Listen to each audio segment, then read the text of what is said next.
Good evening. तो bio में आज पढ़ेंगे सेकंड लेसन के बारे में, श्वसन। पिछले क्लास में हम फर्स्ट लेसन को एंड किए थे और सारा क्वेश्चन आंसर बनाने बोले थे, साथ ही और पाचन तंत्र का एक जो चित्र था उसको भी बनाने बोले थे 3 बार। आशा करते हैं सब कोई बना लिए होंगे और जो नहीं बनाए हैं वे कृपया बना लें, क्वेश्चन आंसर भी साथ में उसे कंप्लीट कर लें। आइए हम लोग श्वसन के बारे में जानते हैं। श्वसन, पिछले अध्याय में हम जान चुके हैं कि जीवन संबंधित क्रियाओं में सुचारू रूप से संचालन के लिए शरीर की आवश्यकता ऊर्जा की पूर्ति पोषण के द्वारा होती है। शरीर की आवश्यकता अनुसार जो ऊर्जा है उसकी पूर्ति कौन करता है? पोषण अनुसार हमें प्राप्त होता है। वातावरण से ग्रहण किए गए भोज्य पदार्थों का उनके मूल जटिल रूपों में ऊर्जा के उत्पादन के लिए उपयोग करना संभव नहीं है। जो बोल रहा है, जो वातावरण से हम लोग जो भोज्य पदार्थ जो ग्रहण करते हैं उनके जटिल रूपों, जो उनका जो जटिल रूप होता है उनसे वो उत्पन्न ऊर्जा प्राप्त नहीं कर पाता है। उसके लिए हमें ऊर्जा के उत्पादन के लिए उनके उपयोग करना संभव नहीं होता है। इसलिए जटिल खाद्य पदार्थों को पाचन के द्वारा उनके सरल रूप में परिवर्तित किया जा रहा है। जो जटिल खाद्य पदार्थ है वो डायरेक्ट नहीं ऊर्जा निकल पाता उससे, तो उसे हम पचाते हैं पहले, फिर उसे सरल रूप में लेके आते हैं, फिर ताकि वे उत्तकों द्वारा आसानी से अवशोषित हो सके। यहाँ पे भी बोल दिया है कि ताकि उत्तकों द्वारा वहाँ पे आसानी से मिल सके, ऊर्जा वहाँ से निकल सके, आवश्यकता हो सके तथा उनका उपयोग ऊर्जा के उत्पादन के लिए हो सके, तथा उनका उपयोग जो है ऊर्जा का उत्पादन के लिए हो सके। पचे हुए भोज्य पदार्थ में ऊर्जा का उत्पादन भोजन अणुओं के ऑक्सीकरण के द्वारा होता है। यहाँ पे बोल रहा है जो पचा हुआ जो भोज्य पदार्थ है उससे जो ऊर्जा निकलता है वो भोजन अणुओं के ऑक्सीकरण के द्वारा उसका ऑक्सीकरण होता है, फिर वो भोज्य पदार्थ में से ऊर्जा निकलता है। भोजन अणुओं का ऑक्सीकरण 2 परिस्थिति में संभव है। भोजन अणुओं का जो ऑक्सीकरण वो 2 स्थिति में संभव है। पहला, ऑक्सीजन की अनुपस्थिति में जिसे अवायवीय, तथा दूसरा ऑक्सीजन की उपस्थिति में जिसे वायवीय हम लोग कहते हैं। ऑक्सीजन की अनुपस्थिति में भोजन अणुओं के ऑक्सीकरण से मुक्त होने वाली ऊर्जा की मात्रा बहुत ही कम होती है। जो ऑक्सीजन की अनुपस्थिति में हम लोग जो ऊर्जा मुक्त करते हैं कोशिकाओं द्वारा वो बहुत ही कम मात्रा में ऊर्जा निकलता है। भोजन अणुओं के संचित ऊर्जा अधिक से अधिक मात्रा में मुक्त हो, इसके लिए उसका ऑक्सीकरण ऑक्सीजन की उपस्थिति में होना अनिवार्य है। बोल रहा है जो भोजन अणुओं से जो भोज्य पदार्थों का जो ऑक्सीजन ऊर्जा जो अधिक से अधिक मात्रा में हो, ऑक्सीजन की अनुपस्थिति में तो ऊर्जा ज्यादा नहीं निकल पाता, वो बहुत ही कम निकलता है। तो ज्यादा निकले इसके लिए क्या करना चाहिए? हमें ऑक्सीजन की उपस्थिति में उसका ऑक्सीकरण करना चाहिए। अतः शरीर को पोषण के साथ साथ ऑक्सीजन की भी आवश्यकता होती है। बोल रहा है कि शरीर को जो हमारे भोज्य पदार्थ से जो ऊर्जा मिलती है, पोषण मिलता है हमें, उसके साथ साथ हमें ऑक्सीजन की भी आवश्यकता होती है। शरीर को यह ऑक्सीजन श्वसन के द्वारा मिलती है। हमें यह शरीर में ऑक्सीजन कहाँ से मिलता है? श्वसन द्वारा। अतः विरहित रूप में श्वसन उन सभी क्रियाओं का सम्मिलित रूप है जिनके द्वारा शरीर में ऊर्जा का उत्पादन होता है। बोल रहा है कि बड़े रूप में श्वसन उन सभी क्रियाओं का सम्मिलित रूप है। श्वसन जो है उन सभी क्रियाओं का सम्मिलित रूप है जिसके द्वारा शरीर में ऊर्जा उत्पन्न होता है। श्वसन के द्वारा ही हमारे शरीर में ऊर्जा उत्पन्न होता है।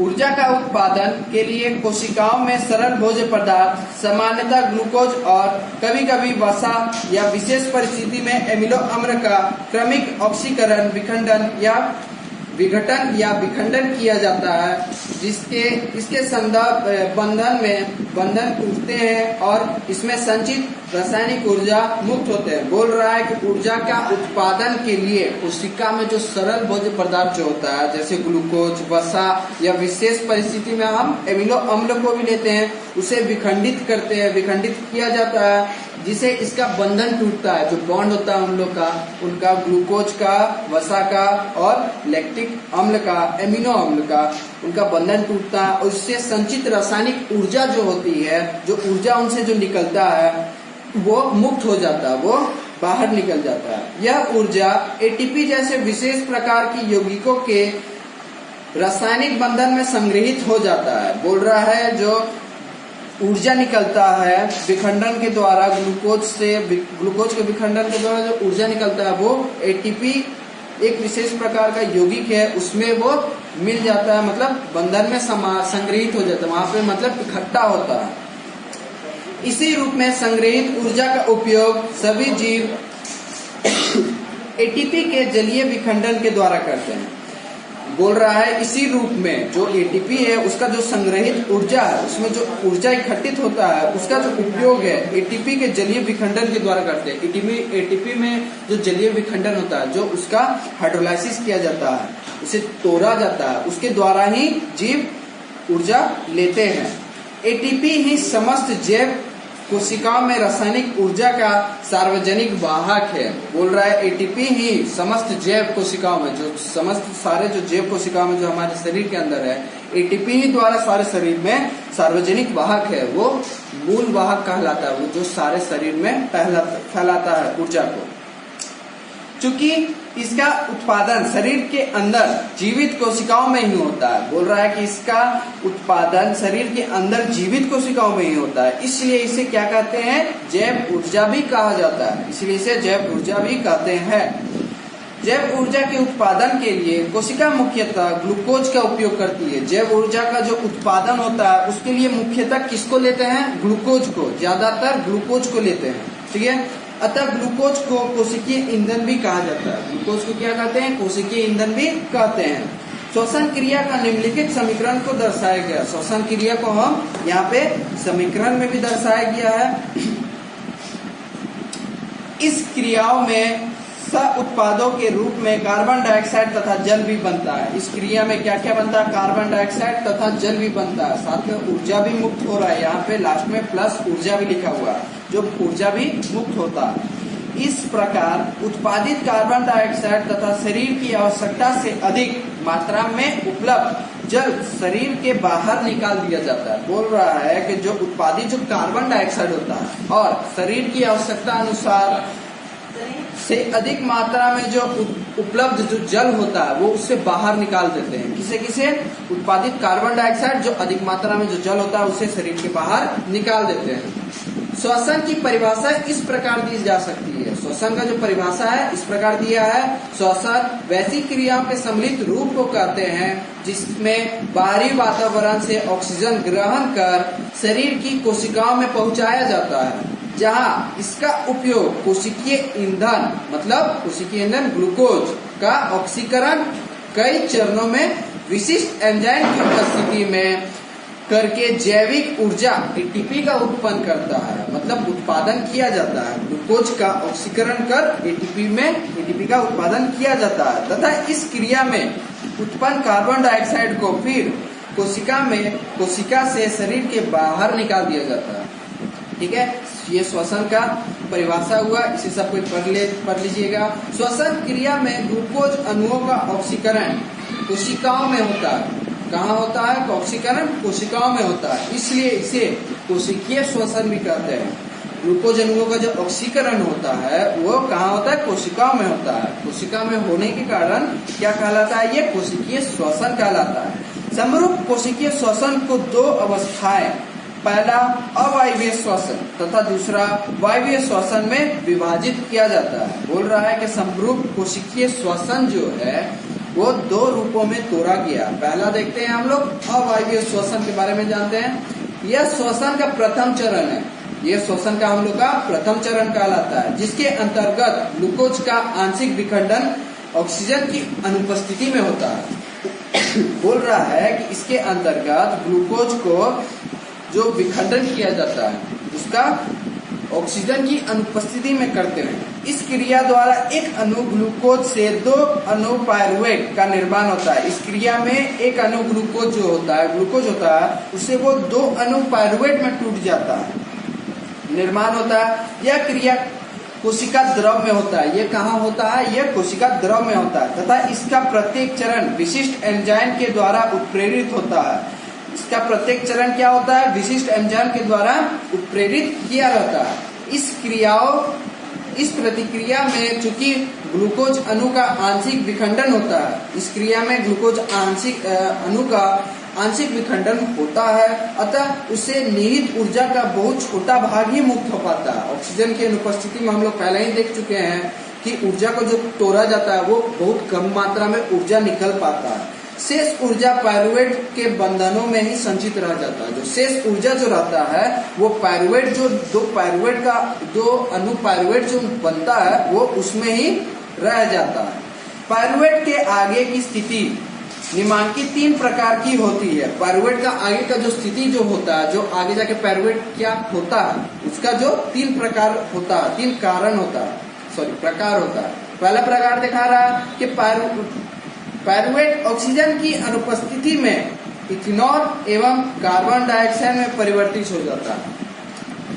पायरुवेट जो है ऑक्सीजन की अनुपस्थिति में क्या बनता है, इथेनॉल और कार्बन डाइऑक्साइड बनाता है। यह क्रिया क्या कहलाती है, किण्वन कहलाती है। यह कहाँ होती है, यीस्ट में होती है। यह क्रिया किण्वन कहलाती है जो यीस्ट में होता है। ठीक है। दूसरा प्रकार क्या है, ऑक्सीजन के अभाव में हमारी पेशियों में पायरुवेट से लैक्टिक अम्ल का निर्माण होता है। हमारे ऑक्सीजन के अभाव में, ऑक्सीजन की अनुपस्थिति में पायरुवेट जो है क्या बनाता है, लैक्टिक अम्ल का निर्माण करता है। हमारी पेशी कोशिकाओं में अधिक मात्रा में लैक्टिक अम्ल के संचयन से दर्द होने लगता है। हमारे पेशियों में जो अधिक मात्रा में जब लैक्टिक अम्ल बनता है तो हमारे पेशियों में दर्द उत्पन्न होने लगता है। बहुत ज्यादा चलने या दौड़ने के बाद हमारी मांसपेशियों में इसी कारण क्रैम्प या तकलीफ होता है। मतलब बोल रहा है कि जो हमारे मांसपेशियों में जब हम ज्यादा दौड़ते हैं या ज्यादा चलते हैं या ज्यादा काम करते हैं तो हमारे मांसपेशियों में अधिक मात्रा में लैक्टिक अम्ल बहता है, उसके कारण हमारे शरीर में दर्द होने लगता है। ऑक्सीजन की उपस्थिति में पायरुवेट का पूर्ण ऑक्सीकरण होता है। बोल रहा है कि ऑक्सीजन की उपस्थिति में जो पायरुवेट है उसका पूरा ऑक्सीकरण किया जाता है एवं कार्बन डाइऑक्साइड तथा जल का निर्माण होता है। क्या बोल रहा है, कार्बन डाइऑक्साइड और जल का निर्माण करता है ऑक्सीजन की उपस्थिति में। चूंकि यह क्रिया ऑक्सीजन की उपस्थिति में होता है अतः इसे वायवीय श्वसन कहते हैं। इसे हम क्या कहते हैं, वायवीय श्वसन कहते हैं। आइए हम लोग जानते हैं नेक्स्ट वायवीय श्वसन के बारे में। श्वसन के प्रथम चरण से में बना पायरुवेट पूर्ण ऑक्सीकरण के लिए माइटोकॉन्ड्रिया में चला जाता है। ठीक है। ऑक्सीकरण जो पायरुवेट बनता है प्रथम चरण में वो कहाँ ऑक्सीकरण होता है, पूर्ण ऑक्सीकरण उसका माइटोकॉन्ड्रिया में जाकर होता है। यह ऑक्सीजन की उपस्थिति में पायरुवेट का विखंडन होता है। यहाँ क्या होता है, ऑक्सीजन की उपस्थिति में पायरुवेट का पूर्ण विखंडन करते हैं। 3 कार्बन वाले पायरुवेट अणु विखंडित होकर 3 कार्बन डाइऑक्साइड के अणु बनाते हैं। 3 जो कार्बन वाले जो पायरुवेट होते हैं वो विखंडित होकर क्या बनाते हैं, 3 कार्बन डाइऑक्साइड के अणु बना देते हैं। इसके साथ साथ जल तथा रासायनिक ऊर्जा भी मुक्त होता है। इसके साथ साथ क्या क्या बनता है, जल बनता है और बहुत मात्रा में ऊर्जा भी मुक्त होता है जो एटीपी अणु में संचित हो जाता है। वो कहाँ जाके इकट्ठित होता है, एटीपी अणु में संचित हो जाता है। एटीपी के विखंडन से जो ऊर्जा मिलता है उससे कोशिका के अंदर होने वाली विभिन्न जैव क्रियाएं संचालित होती है। बोल रहा है जो एटीपी के विखंडन से, एटीपी में जो लास्ट विखंडन होता है, जो ऊर्जा मिलती है, विखंडित होकर जो ऊर्जा मिलती है उसके कोशिका के अंदर होने वाली विभिन्न जैव क्रियाएं जो होती है वो संचालित हो जाती है, वहां जाके बिखर जाती है, मिल जाती है। हम लोग का नेक्स्ट टॉपिक है अवायवीय एवं वायवीय श्वसन में अंतर बता रहा है। इसके पहले हम लोग का चित्र दिया है 2.1 ग्लूकोज का विखंडन के विभिन्न पथ। यहाँ पे जो हम लोग पहले पढ़ चुके हैं उसी का चित्र अनुसार बताया गया, आप इसे समझ सकते हैं पढ़ने के द्वारा। अब हम लोग का नेक्स्ट टॉपिक है वायवीय श्वसन एवं अवायवीय श्वसन में अंतर। अवायवीय श्वसन एवं वायवीय श्वसन में निम्नलिखित प्रमुख अंतर है। क्या अंतर है देखते हैं। वायवीय श्वसन ऑक्सीजन की उपस्थिति में होता है जबकि अवायवीय श्वसन उसकी अनुपस्थिति में, मतलब ऑक्सीजन की अनुपस्थिति में होता है। वायवीय श्वसन दूसरा अंतर बता रहा है कि वायवीय श्वसन का प्रथम चरण कोशिका द्रव में तथा द्वितीय चरण माइटोकॉन्ड्रिया में पूरा होता है। वायवीय श्वसन का प्रथम चरण कहाँ होता है, कोशिका द्रव में, तथा द्वितीय चरण कहाँ होता है, माइटोकॉन्ड्रिया में होता है। जबकि अवायवीय श्वसन की पूरी क्रिया कोशिका द्रव में ही समाप्त हो जाती है। ठीक है, ये 2 अंतर कहलाया। अब तीसरा अंतर हम लोग देखते हैं वायवीय श्वसन में ग्लूकोज का पूर्ण ऑक्सीकरण होता है। वायवीय श्वसन में ग्लूकोज का पूर्ण ऑक्सीकरण मतलब विखंडित होता है, वहां पे टूटता है तथा कार्बन डाइऑक्साइड एवं जल का निर्माण होता है। कार्बन डाइऑक्साइड और जल का निर्माण होता है। जबकि अवायवीय श्वसन में ग्लूकोज का आंशिक विघटन, आंशिक ऑक्सीकरण होता है एवं पायरुवेट, इथेनॉल या लैक्टिक अम्ल का निर्माण करता है। 3 प्रकार ये विखंडित हुआ था, वो क्या क्या निर्माण किया था वही बताया है। क्या क्या? पायरुवेट, इथेनॉल या लैक्टिक अम्ल का निर्माण करता है अवायवीय श्वसन। यहाँ पे तीसरा अंतर हो चुका। चौथा अंतर बता रहा है कि वायवीय श्वसन में अवायवीय श्वसन की तुलना में बहुत ज्यादा ऊर्जा मुक्त होती है। ज्यादातर वायवीय श्वसन में ही ऊर्जा मुक्त होता है क्योंकि वे ऑक्सीजन की उपस्थिति में विखंडित होता है। ठीक है।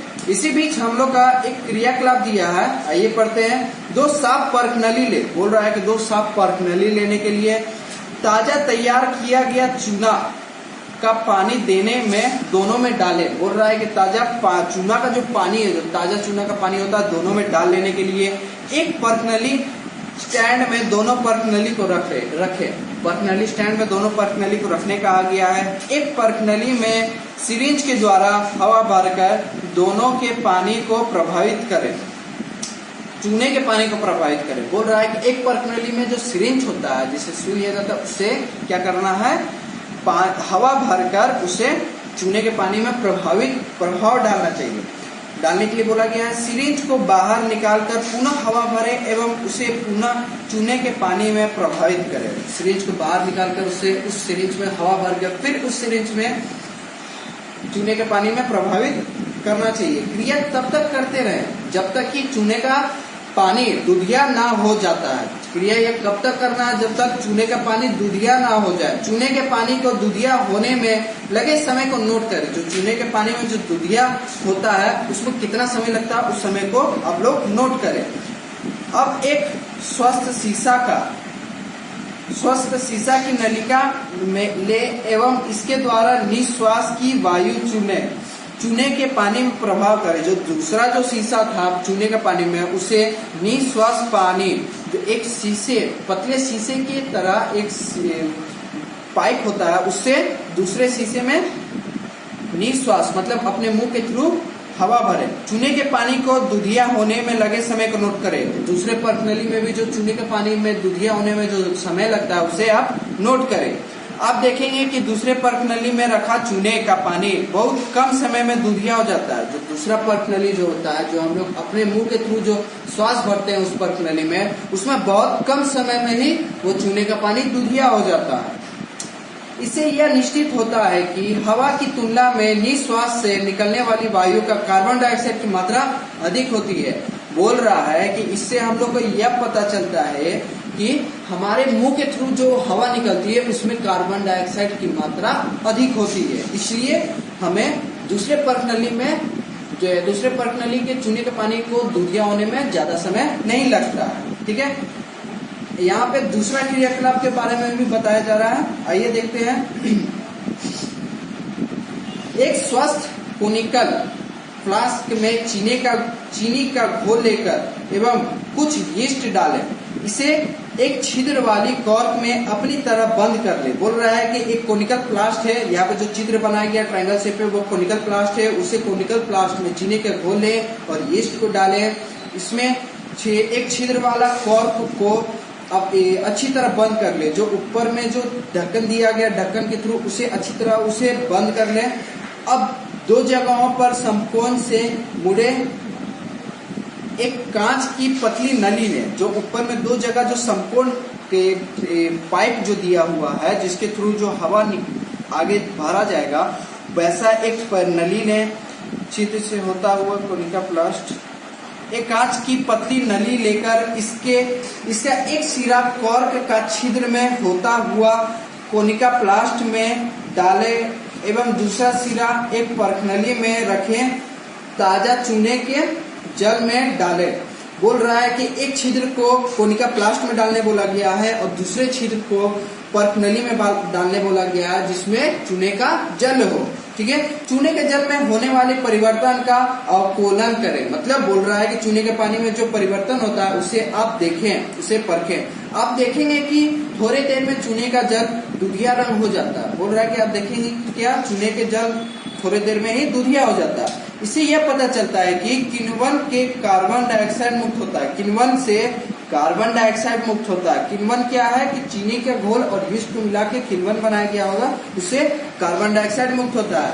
आप जान चुके हैं कि सभी जीवों में श्वसन के लिए ऑक्सीजन गैस का शरीर की हर कोशिका तक पहुंचाना तथा इस क्रिया के उपरांत बने CO2 जो कार्बन डाइऑक्साइड जो बनता है गैस का शरीर से बाहर निकलता आवश्यक है। जो कार्बन डाइऑक्साइड बनता है वो शरीर से जरूर है वो बाहर निकलेगा है। यहाँ पे हम लोग दोनों क्रियाकलाप में ही देख चुके हैं। जो वायुमंडल इस गैस विनिमय में हर जीव के श्वसन अंग भाग लेते हैं। इस गैस विनिमय में हर जीव के श्वसन अंग भाग लेते हैं। हर जीव का श्वसन अंग इससे इस दो क्रियाकलाप में ही भाग होता है। जो वायुमंडल या जल से ऑक्सीजन ग्रहण करते हैं, जो वायुमंडल और जल से ऑक्सीजन ग्रहण करते हैं। पौधे और अलग अलग जंतुओं में श्वसन के लिए अलग अलग क्रिया विधि होती है। बोल रहा है पौधों में और अलग अलग तरह के जंतुओं में श्वसन की क्रिया बहुत अलग अलग तरह की होती है। आइए देखते हैं हम लोग पौधों में श्वसन किस प्रकार होता है। पौधों में श्वसन हम लोग का नेक्स्ट टॉपिक है। पौधों में श्वसन गैसों का आदान प्रदान शरीर की सतह द्वारा विसरण क्रिया से होता है। बोल रहा है पौधों में जो श्वसन होती है उसका जो आदान प्रदान होता है वो शरीर की सतह के द्वारा होता है। ठीक है। इसके लिए ऑक्सीजन युक्त वायुमंडल से पत्ती के रंध्रों, पुराने वृक्ष के तनों की कड़ी त्वचा पर स्थित वात रंध्रों एवं अंतर कोशिकीय स्थानों द्वारा पौधों में प्रवेश करती है। बोल रहा है कि ऑक्सीजन कहाँ से प्रवेश करता है? पत्ती के रंध्रों में से जो छोटे छोटे छिद्र होते हैं, पत्ती के रंध्रों में से पुराने वृक्ष जो होते हैं उनके तनों की कड़ी त्वचा, उनमें भी स्थित वात रंध्र होते हैं, उनमें भी छिद्र होते हैं, उन्हें क्या बोलते हैं? वात रंध्र। उनमें वात रंध्र होते हैं, उनसे भी वायु विसरण द्वारा होता है, वो पौधों में जाता है। अंतर कोशिकीय स्थानों द्वारा बोल रहा है अंतर कोशिकीय स्थानों द्वारा पौधों में प्रवेश करती है। अंतरस्थिति स्थानों द्वारा मतलब वो उनके द्वारा रंध्रों के द्वारा, वात रंध्रों के द्वारा पौधों में अंदर प्रवेश करती है। पौधों की जड़ें मिट्टी के कणों के बीच के स्थानों में स्थित हवा से ऑक्सीजन ग्रहण करती है। पौधों की जड़ें कहाँ से ग्रहण करती है? मिट्टी के बीच में जो है, उनके बीच जो स्थानों में जो मिट्टी होती है, जो जल होता है, उसमें से ऑक्सीजन ग्रहण करते हैं। जड़ों में निकले मूल रोम, जो रूट होते हैं, मूल रोम जो होते हैं जड़ों से निकलते हैं, जो एपिडर्मल कोशिकीय से विकसित होते हैं। वो किसके द्वारा विकसित होते हैं? मूल रोम एपिडर्मल कोशिकीय द्वारा विकसित होते हैं। मिट्टी के कणों के बीच फैली रहती है। वो कहाँ फैली रहती है? मिट्टी के कणों के बीच मूल रोम फैली रहती है। इन्हें मूल रोम से जल ऑक्सीजन ग्रहण करते हैं। इन्हीं मूल रोम से क्या करते हैं? जल ऑक्सीजन ग्रहण करते हैं तथा कार्बन डाइऑक्साइड बाहर छोड़ देते हैं। तथा क्या करते हैं? कार्बन डाइऑक्साइड को बाहर छोड़ देते हैं। पुराने जड़ों में ऐसा मूल रोम नहीं होता। बोल रहा पुराने जड़ों में मूल रोम ऐसा उपलब्ध नहीं होता है।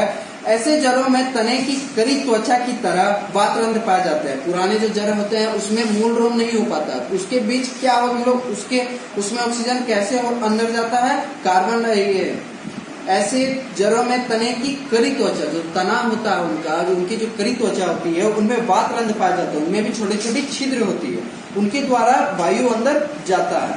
इन्हीं वात रंध्रों के माध्यम से श्वसन गैस का आदान प्रदान होता है। इन्हीं वात रंध्रों से क्या होता है? श्वसन गैसों का आदान प्रदान होता है। इसी कारण से पौधों की जड़ों में लंबे समय तक जल जमा होने से पौधे मर जाते। बोल रहा है कि इसी कारण से पौधों में की जड़ें जो है लंबे समय तक उसमें जो पानी जम जाता है, उनके कारण जड़ों में पौधों का गैसों का आदान प्रदान नहीं हो पाता। लंबे समय तक पानी जमा होने के कारण, गैसों का आदान प्रदान नहीं होने के कारण पौधे मर जाते हैं।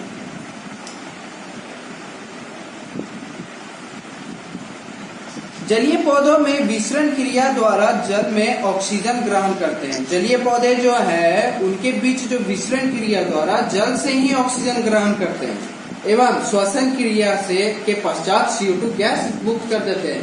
एवं श्वसन क्रिया के पश्चात क्या होता है, CO2 को कार्बन डाइऑक्साइड को मुक्त कर देते हैं। इस प्रकार पौधों में गैसों के विनिमय की क्रियाविधि बहुत सरल है। इस प्रकार जो पौधों में जो गैस का विनिमय है, जो क्रियाविधि है पौधों का, वो बहुत सरल है। पौधों में गैसों के आदान प्रदान की दिशा उनकी आवश्यकता तथा पर्यावरणीय अवस्थाओं पर निर्भर करता है। मतलब जो उन्हें जब आवश्यकता होती है वे अपने अंदर श्वसन लेते हैं, छोड़ते हैं, उन्हें विसरण क्रिया द्वारा होता है। दिन में श्वसन से निकली CO2 गैस का उपयोग पौधे प्रकाश संश्लेषण करते हैं। दिन में जो हम लोग जो श्वसन करते हैं उसमें जो कार्बन डाइऑक्साइड जो छोड़ते हैं वो पौधे प्रकाश संश्लेषण के लिए वो ग्रहण कर लेते हैं। अतः CO2 गैस की जगह ऑक्सीजन रंध्रों से निकलती है। अतः जो CO2 गैस जो होता है ग्रहण करने के बाद गैस ऑक्सीजन जो बचता है वो वात रंध्रों मतलब रंध्रों के द्वारा, वो पत्तियों के रंध्रों में जो होती है वो पत्तियों के रंध्रों द्वारा बाहर निकल जाता है। रात्रि में चूंकि प्रकाश संश्लेषण की क्रिया नहीं होती है, बोल रहा है रात्रि में प्रकाश संश्लेषण की क्रिया नहीं होता है, अतः श्वसन में CO2 गैस रंध्रों के द्वारा निकलता है। बोल रहा है अतः श्वसन में वो CO2 गैस बाहर छोड़ता है। ठीक है, हम लोग का नेक्स्ट टॉपिक बोल रहा है कि पौधों में श्वसन की क्रिया जंतुओं के श्वसन से निम्नलिखित प्रकार से भिन्न है। बोल रहा है कि पौधों में जो श्वसन क्रिया होती है और जो जंतुओं में, हम लोग में जो श्वसन क्रिया होती है वो किस प्रकार भिन्न है, आइए देखते हैं। पौधों के प्रत्येक भाग अर्थात जड़, तना तथा पत्तियों में अलग अलग श्वसन होती है। बोल रहा है पौधों में जड़ भी श्वसन क्रिया करता है, पत्तियों में रंध्रे भी श्वसन क्रिया करती है, और कड़ा जो तना होता है उनमें भी श्वसन क्रिया होता है, उन्हीं रंध्रों और वात रंध्रों के द्वारा। जंतुओं की तरह पौधों में श्वसन गैसों का परिवहन नहीं होता है। जंतुओं की तरह जो हम लोग का श्वसन सिर्फ नाक के थ्रू होता है और सारे शरीर में फैलता है, उसके द्वारा पौधों में ऐसा श्वसन नहीं होता। वो अलग अलग जगह में ही वो अपना श्वसन ग्रहण करते हैं। पौधों में जंतुओं की अपेक्षा श्वसन की गति धीमी होती है। पौधों में जो जंतुओं की अपेक्षा जो श्वसन की क्रिया होती है, मतलब जो गति होता है उनकी धीमी होती है, पौधों में धीमी होती है। ठीक है, यहाँ पे चित्र 2.4 में यहाँ पे रंध्र छिद्र के बारे में दिया गया है, जो पत्तियों में छोटी छोटी जो छिद्र के बारे में दिया गया है। ठीक है, हम लोग का नेक्स्ट टॉपिक है जंतुओं में गैसों का आदान प्रदान। ये हम लोग नेक्स्ट दिन पढ़ेंगे। हम लोग आज पौधों में श्वसन के बारे में पढ़ चुके हैं, अब हम लोग नेक्स्ट दिन जंतुओं में गैसों का आदान प्रदान देखेंगे। तब तक के लिए आप लोग इसे दोबारा पढ़िएगा और पिछले क्लास में जो आप लोग होमवर्क नहीं कर पाए थे उसे दोबारा कंप्लीट करिएगा। जो पाचन तंत्र का जो चित्र था उसे जरूर से जरूर बनाइएगा और लेसन 1 का टोटल क्वेश्चन आंसर क्लियर कर लीजिएगा। जो ना समझ में आए वो सर से पूछ लीजिएगा और इसे जहां तक मैंने पढ़ाया उसे दोबारा आप लोग पढ़िएगा। ठीक है।